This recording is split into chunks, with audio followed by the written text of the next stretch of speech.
పవన్ కళ్యాణ్ ఏదైతే మీరు పిఠాపురం వచ్చారు కాబట్టి పవన్ కళ్యాణ్ గురించి మాట్లాడుతున్నట్లయితే చాలామంది సినీ ప్రముఖులందరూ కూడా ఇక్కడ ప్రచారానికి వస్తూ ఉన్నారు.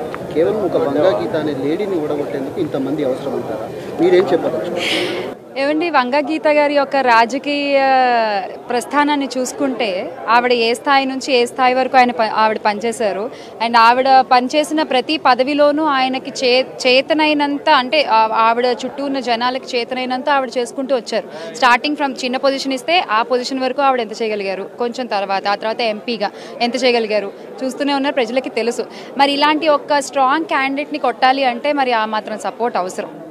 జబర్దస్త్ టీం అంతా కూడా ఇక్కడ ప్రచారం చేస్తుంది. కేవలం పవన్ కళ్యాణ్ అంత ఇమేజ్ ఉన్న వ్యక్తి అయితే జబర్దస్త్ టీం పనిచేయాల్సిన అవసరం ఏంటి? వాళ్ళు పనిచేస్తున్నారు అంటే మరి ఇంకా రకరకాల కారణాలు ఉంటాయండి, రకరకాల ప్రెషర్స్ ఉండొచ్చు, రకరకాల కారణాలు ఉండొచ్చు. కానీ ఒక్క విషయం ఏంటంటే నేనైతే ఖచ్చితంగా చెప్పాలనుకుంటున్నాను, పిఠాపురంలో వంగా గీత గారి గెలుపు ఆల్రెడీ ఖాయం అయిపోయింది ఎప్పుడో. ఇది కేవలం ఇప్పుడు నేను ఇవాళ ప్రచారంలో జాయిన్ అవ్వడానికి కానీ ఆర్ ఇప్పుడు మళ్ళీ వచ్చామని కలవడానికి కానీ ఇంకొంచెం ప్రయత్నం ఏమిటంటే ఒక భారీ మెజారిటీ కోసం అంతే. ఎందుకంటే గెలిచేది మాత్రం ఆవిడే. ఒకటే విషయం నేను చెప్తున్నాను, అంటే మనం 2 రోజులుగా జరుగుతున్నటువంటి ఒక సంఘటనలు కనుక చూసుకుంటూ ఉన్నట్లయితే, కూటమి అన్నారు, మేనిఫెస్టో రిలీజ్ చేశారు, కానీ దాంట్లో బీజేపీ పెద్దన్న ఆయన ఫోటో లేదు, మాకు ఎటువంటి సంబంధం లేదు అని వాళ్ళు చెప్పడం జరిగింది. సో అక్కడే ఒక మైనస్.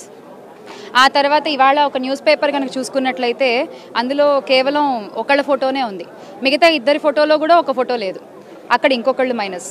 సో ఇలా మైనస్లు అవుతూ వస్తున్నాయి, అవి మనకి ప్లస్లు అవుతూ వస్తున్నాయి అంతే. మనం ఏంటంటే మన క్లారిటీతో మనం ఉన్నాము. వైఎస్ఆర్సీపీ పార్టీ కేవలం జనాల కోసమే పనిచేస్తున్నటువంటి పార్టీ, ఇది మన పార్టీ, దీనికి ఎటువంటి పార్టీలతో పొత్తులు అవసరం లేదు, ఎటువంటి పార్టీలతోని లొసుగులు అవసరం లేదు. మన ధ్యేయం ఒకటే, ప్రజలకి మంచి జరగాలి, ప్రజలకి సంక్షేమం జరగాలి. ఇవాళ ఆ కూటమి దయ వల్ల ఇంత మండు టెండలో, ఇంత ఉక్కలో పాపం పండు ముసలి వాళ్ళు బ్యాంకుల చుట్టూ తిరుగుతున్నారండి, కడుపు మండిపోతుంది చూస్తుంటే. ఆ మంటనంతా మీరు ఓటుగా మార్చి వైసీపీని గెలిపించాలి, జగనన్నని సీఎం చేయాలి. Thank you. దురదయం వీళ్ళకు ఏం చూసుకొని ఇంకొకసారి బాగా దూలెక్కి కొట్టుకుంటున్నా అని మీరు ప్రత్యేకించి పెట్టిపుట్టారా? భయపెట్టేస్తారా? సమాజం మీరు ధైర్యంగా ఉంటేనే సమాజం నిలబడద్ది. ఎరుపు జెండా నా మీద విసిరేయటం కాదు, ఎరుపు జెండా విప్లవానికి సంకేతం, విప్లవానికి సంకేతం. ఎదురు తీసుకెళ్తే గుండె ధైర్యం రావాలి. నా ముందు హుషారుగా మీరు వేస్తే సరిపోదు, నా దృష్టిలో పడితే సరిపోదు, భారతమాత దృష్టిలో పడండి. ఆ ఎలుగెత్తే రెపరెపలాడుతున్న మువ్వెన్నెల జెండా దృష్టిలో పడండి. పవన్ కళ్యాణ్ అనే వ్యక్తి, అతనికి ఒక పరిమితమైన కాలం ఉంటుంది, భగవంతుడిచ్చిన ఆయుస్సు ఉంటుంది, వెళ్ళిపోద్ది. కానీ మీరు నిరంతరం సాగాల్సిన వాళ్ళు, మీరు ఆలోచించుకోండి. భయపడకుండా బతకండి, అదొక్కటే నేను ఇవ్వగలిగేది మీకు. మిగతా సమస్యలన్నీ తీర్చే బాధ్యత కూటమి ప్రభుత్వానికి. ఇప్పుడు ఏం చేస్తున్నాడు? రేపు పొద్దున ఆస్తి పత్రాలు ఇవ్వడంట, మన ముఖాన్ని ఒక జిరాక్స్ కాపీ కొడతాడంట. మీరు ఇక్కడ ఉన్నారమ్మా, మీరు ఇంతమంది ఉన్నారు, మీ చెల్లెలికి పెళ్లి చేయాలి, మీ అక్కలకి ఆడబిడ్డ, మీ ఆడబిడ్డలని బయటికి పంపించాలి, కట్నాలు ఇవ్వాలి అంటే మీరు పెళ్లి చేసుకునే వాళ్ళు, ఆడబిడ్డను పెళ్లి చేసి అత్తగారింటికి పంపించేవాళ్ళు, మీకు ఒరిజినల్ స్టాంప్ పేపర్ ఇస్తే తీసుకుంటారా, లేదంటే జిరాక్స్ పేపర్ ఇస్తే పెళ్ళిళ్ళు జరుగుతాయా? ఏది ఒప్పుకుంటారు? మీకైనా కష్టం వచ్చింది, వెళ్ళి ఒక ఫైనాన్స్ వడ్డీ వ్యాపారి దగ్గరికి వెళ్ళి నా ఆస్తి పత్రాలు ఇవి అని జిరాక్స్ ఇస్తే తీసుకుంటాడా? బ్యాంకుల్లోకి వెళ్ళి నా జిరాక్స్ పెడతాను నాకు ఇవ్వండి తీసుకుంటాడా? ఒక ఆధార్ కార్డు రావడానికే దేశంలో దశాబ్దం పాటు వాదోపవాదాలు జరిగినాయి. అలాంటిది land titling act, land grabbing act, ఇది మీ భూముల్ని దోచేసే చట్టం, ఇది నీ సొంతదారుల హక్కుని తీసేసే చట్టం ఇది. దాని గురించి ఒక్క మాట మాట్లాడాల. మన ఏం అసెంబ్లీ దేనికి ఉంది? కూర్చొని చెమ్మా చెక్క ఆడుకోవడానికి మన అసెంబ్లీకి వెళ్ళేది, అడ్డం వస్తే బూతులు తిట్టడానికి అసెంబ్లీ ఉన్నది. దేనికి ఉంది అసెంబ్లీ? దేనికి ఉండాలి అసెంబ్లీ? ప్రత్యర్థి పార్టీలు దేనికి ఉంటాయి?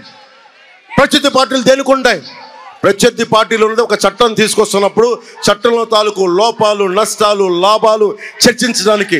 పైకి తక్కువగా ఉన్న టీడీపీని నువ్వు మాట్లాడితే వాళ్ళ ఇంట్లో ఆడవాళ్ళని తిట్టి అసెంబ్లీ నుంచి బయటికి పంపించేశావు. చర్చలు లేవు, వాదోపవాదాలు లేవు.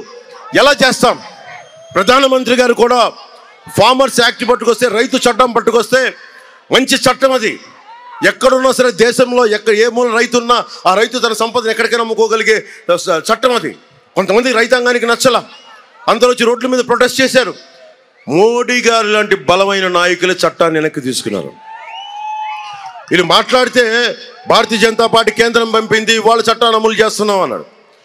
ఇక్కడున్న ఎమ్మెల్యే కానీ వైసీపీ నాయకులకి, వైసీపీ పార్టీకి అడుగుతున్నాం, అది కేంద్రం ముసాయిదా పరిశీలించమనే పంపుతుంది, అమలు చేయమని పంపలా. దీంట్లో కష్టాలేంటి నష్టాలేంటి ఒకసారి ఆలోచించండి అంటే కూర్చోబెట్టి ముందుగా మీరు చెప్పండి. 50 ఎకరాలు వాళ్ళ ఎమ్మెల్యే కొడుకు దోచేశాడు. ఒరిజినల్ పత్రాలు పెట్టుకొని 50 ఎకరాలు దోచేశాడు, భయపెట్టి బద్దలు కొట్టేస్తామని. రేపు పొద్దున వాళ్ళ వచ్చి మీ ఆస్తి మాకు కావాలి అంటే ఏం కూర్చొని మనం అంటే ఇల్లు అంటే మన ఆస్తి అంట. వెళ్ళి కొత్త చట్టం ప్రకారం మన దగ్గర ఉన్నటువంటి ఆస్తి గవర్నమెంట్ రెవెన్యూ ఆఫీస్లో ఉంటుందంట. రెవెన్యూ ఆఫీస్లో కూడా ఎంఆర్ఓ దాని గురించి పై అధికారం వాడి దగ్గర ఉంటుందంట. ఆ వ్యక్తి దగ్గర ఉంటే మనం వెళ్ళి ఆ ఆస్తి నాదని ప్రూవ్ చేసుకోవాలంట 90 రోజుల్లో. మళ్ళీ నాదని ప్రూవ్ చేసుకోకపోతే ఎవడో పట్టుకెళ్ళిపోతాడు. ఇక్కడ ఉండే స్థానిక ఎమ్మెల్యే, దోలెక్కిన ఎమ్మెల్యే లాంటి వాడు ఎలా పట్టుకెళ్ళిపోతాడు.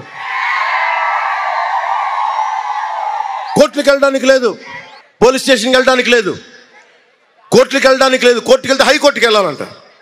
అరే 2 ఎకరాలు ఉన్న భూమి, ఎకరం ఉన్న భూమి, ఒక 100 గజాలున్న ఒక ఇల్లు ఓనరు హైకోర్టుకి వెళ్తాడు. మనకి కర్నూలులోనో లేదంటే అమరావతిలోనో హైకోర్టుకి వెళ్ళగలడా? ఇదంతా కూర్చొని ఇక్కడ కూర్చొని రెవెన్యూ ఆఫీసులో సెటిల్ చేస్తారంట. రెవెన్యూ ఆఫీసులో ప్రభుత్వం కదా ఉండేది. ప్రభుత్వం తాలూకు వ్యక్తులు కూర్చుంటే ఎంతసేపు మన ఆస్తులను కబ్జా పెట్టడానికి. సో అందుకని జాగ్రత్త. మీరు కనుక వైసీపీకి ఓటేస్తే గాల్లో పెట్టిన దీపమే మీ ఆస్తులు, గాల్లో పెట్టిన దీపం. వైసీపీ మద్దతుదారులు కూడా చెప్తా ఉన్నా, మీరు కనుక దోల నాగేశ్వరరావు గారికి ఓటేస్తే మీకు గాల్లో పెట్టిన దీపమే అవుతాయి మీ ఆస్తులు. తర్వాత నేను ముందే చెప్పా, వీళ్ళు వస్తే దోచేస్తారు, భయపెడతారు, లా అండ్ ఆర్డర్ ఉంటుంది. ఇదే కైకలూరులో 2019లో చెప్పాను, అడ్డగోలుగా దోచేస్తారు. నా మాట ఎవరు వినలా. ఈరోజు మళ్ళీ చెప్తున్నా, ఇది కాదు అది కాదు అని చెప్పి కథలు కాకుండా మన భవిష్యత్తుకి పవన్ కళ్యాణ్ అనే వ్యక్తి వచ్చి కూటమి అందరినీ కలిపాడు, పార్టీలను కలిపాడు. తగ్గి మరి బైబిల్లో సూక్తి చెప్తారు కదా, తనను తను తగ్గించుకున్నవాడు హెచ్చింపబడునని. బైబిల్ సూక్తి అదే కదా. ఎందుకు తగ్గించుకుంటాం?